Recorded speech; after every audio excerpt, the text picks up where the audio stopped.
Hello, it's Ryan from 2minutetennis.net. And in this video, I'm going to show you a very specific situation. Novak Djokovic leaning on his back foot. I'm going to give you a few tips that you can copy so that when you're in this situation, you can hit a great shot just like Novak.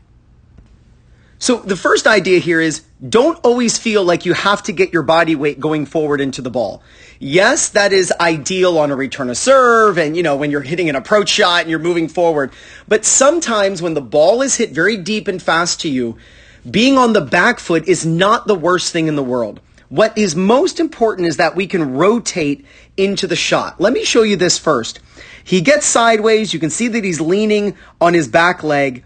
Now, most times you'll hear the instruction on YouTube or Instagram, and I'll say it as well. Most times it's, have your weight on your front foot and bring this right leg around so that you're spinning and rotating as you're hitting the shot. But here he's actually going to pivot on his back foot, and you're going to watch his back leg swing around. So watch his left foot. Did I say back leg? I meant to say front leg. His front leg swing around. So he's pivoting on his back foot. Here his chest is facing the camera, and now his chest is facing the net, and now he's rotating. His chest is facing kind of toward that guy with the hat, right? So he's rotating his body off of his back leg. The idea is we have to make sure we rotate.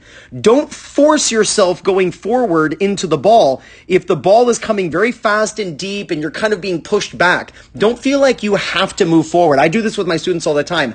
Embrace the fact that you're leaning back and just put your weight on your back foot and pivot your front foot around.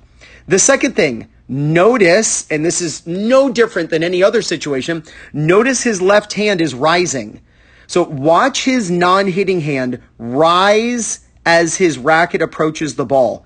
This is vital. I just gave a Zoom private lesson to someone last night, and the student, his left hand was dropping during this time. The complete opposite of what pros will do. And he's not alone. I would say 90% of tennis players drop their non-hitting arm as they hit the ball. It impedes hip turn. They end up hugging themselves and they just can't rotate into the shot. Make sure that your non-hitting hand is rising. So, and how do you know that? You film yourself and you look at it.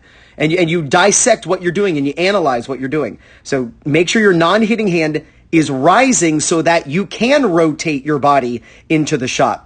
And last, I want to show you how severe the upward swing is after contact. And people say, well, it's after contact. It doesn't matter. It does matter. He's not swinging across. Watch him follow that yellow line. And look how his hand is following that line as well. His right hand, his hitting hand is going up as well. You want to make sure when you are leaning back that you are lifting. You've got to get that ball to go up off your racket and preferably with topspin. So he is swinging up as he hits this ball severely. The tip of his racket goes out of the screen, and then he goes up over the shoulder. So when you're dealing with a fast, deep ball, it's okay to be on your back foot. It's okay to be leaning on your back foot. Look at that knee bend on his right leg, and then he kind of presses up with his body. But watch how he rotates his chest, allowing his front foot to actually go backward.